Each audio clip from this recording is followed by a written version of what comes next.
Monkeypox in our state. Fever, muscle aches, and they will get swollen lymph nodes. From symptoms to how you get it, what you need to know about this disease as the first presumptive case is detected in Colorado. Support for Uvalde. If they need any prayers, or if they just need our support silently, we just listen and we be with them. A Colorado woman travels hundreds of miles to help a grieving community heal. A hand tells a story. It was very heartwarming because it brought them together as a family, as a group, I think, for one last time. A Colorado nurse capturing a moment in time and giving a grieving family the treasure that will last forever. It's about taking care of the soul that's here, the soul that's hurting. A disease you've heard about in world news headlines, and now monkeypox might be here in Colorado. The State Health Department today announced it has detected its first presumptive case, and tonight they want Coloradans to know that your risk of getting monkeypox is low. Denver 7's CB Cotton is here sorting through fact versus fiction. CB. Shannon, Jacqueline, state health officials say this man with a presumptive case of monkeypox recently traveled to Canada, where there's a current outbreak of the virus. I was also able to confirm today the man was treated at Denver Health, and while this news may be worrisome, right now health experts are saying this virus doesn't present the same kind of global threat as COVID-19. The medical community is very familiar with monkeypox. But most of the world isn't, causing worry and confusion for some, according to Dr. Reginald Washington, Chief Medical Officer of Rocky Mountain Hospital for Children. With the air travel the way it is, people can be what we call vectors, meaning you can go to another country, another city. And since monkeypox is so contagious, I'm not at all surprised that in certain pockets of people who've been exposed, they're exposing other people. On Thursday, CDPHE saying Colorado's first presumptive positive case is a young man who recently traveled to Canada. Usually a person has common symptoms like fever, muscle aches, and they will get swollen lymph nodes somewhere on their body. And then about 4 to 7 days after exposure, they'll come down with a very specific rash, and that rash is what sets it apart from the other viral illnesses. Washington says those who are infected must isolate, citing the highly contagious monkeypox rash. When I say isolate, meaning no contact with anybody else, including bedclothes, sheets, and things like that, because that can pass it on if you're exposed to those materials. This week, the World Health Organization released targeted health advice, saying some cases have been identified in communities of gay or bisexual men.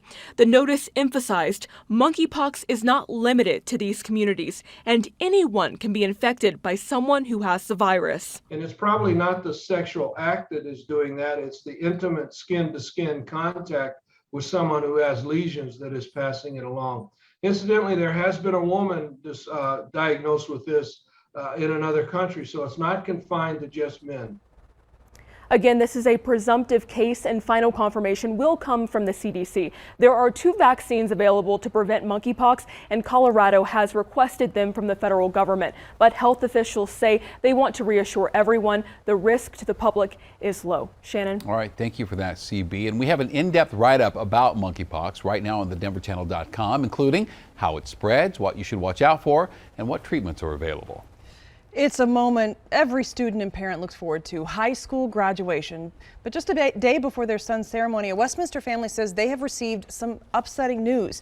Damon Oswalt has used a wheelchair nearly his entire life, and tomorrow he will graduate from Destinations Career Academy of Colorado, which is an online public school. The ceremony is being held at the School of Mines in Golden, but the venue is not ADA compliant.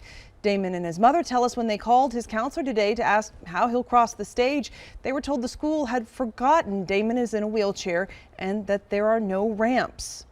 He said, "I'm in a wheelchair," and she said, "Can't you walk up the stairs?" And I said, "No, I live in a wheelchair." And she asked me if I could at least get up the stairs.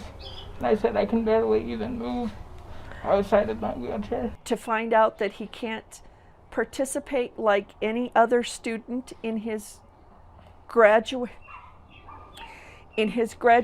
ceremony, was hurtful.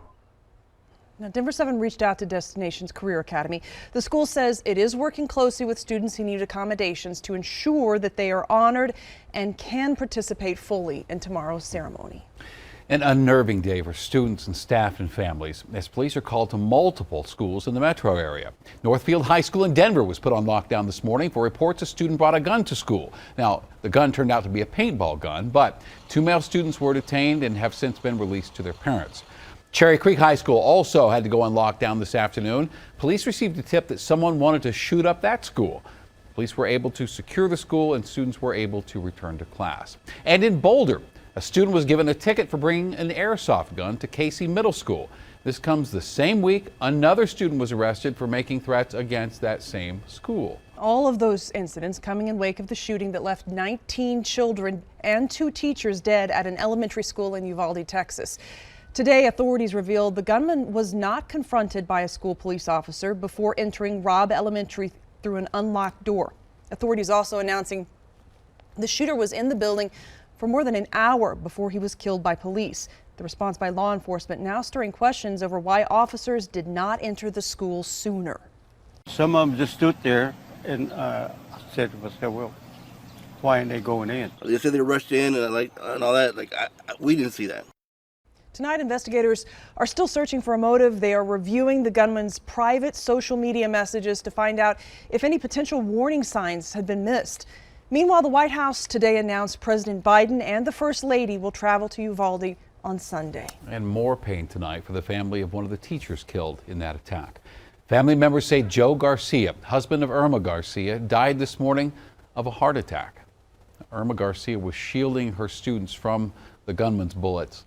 The couple was supposed to celebrate their 25th anniversary this year. They leave behind 4 children. A GoFundMe account has been set up to help that family. And the sadness and the stress that we're all feeling because of Texas is compounded for teachers. Now, they hear the stories that colleagues in Uvalde use their bodies to shield students from gunfire, and they know that someday they might have to do the same thing. A balloon goes off, and you kind of wait. It wasn't just a balloon. We had a transformer blow in the neighborhood a few weeks ago, and there's always that first instinct is a gunfire. Frankly, I've heard from so many of them that they're tired of having to bear that burden and that weight of thinking about what they would do if this happened in their school, their classroom. That's a lot. Mental Health Colorado is encouraging all teachers to address this stress, and please do seek help if you need it.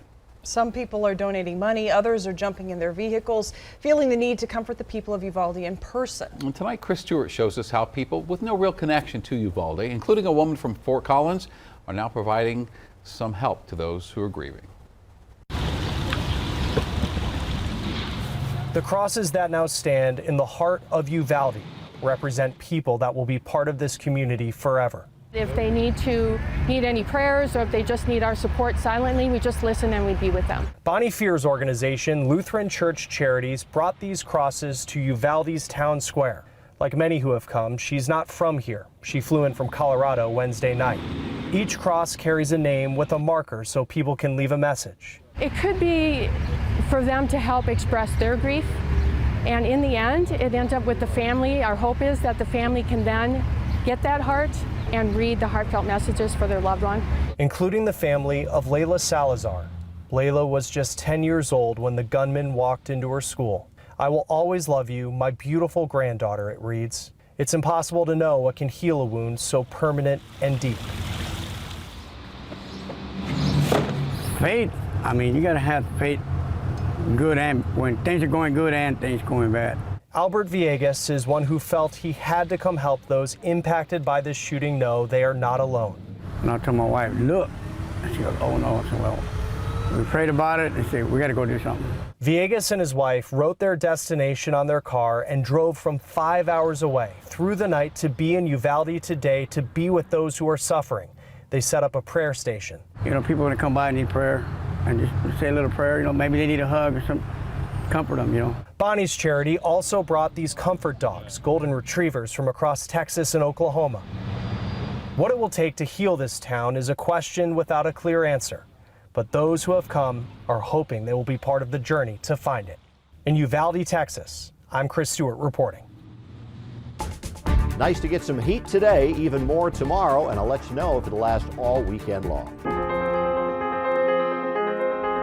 Molding a moment. It just kind of hit me, hey, I can give back to them what I wish I would have had for myself. The special bond between a nurse and a family living through an incredible loss. There is nothing harder than losing a child. And the gift she's given them that they'll never forget. I wanted it for Anthony and his family.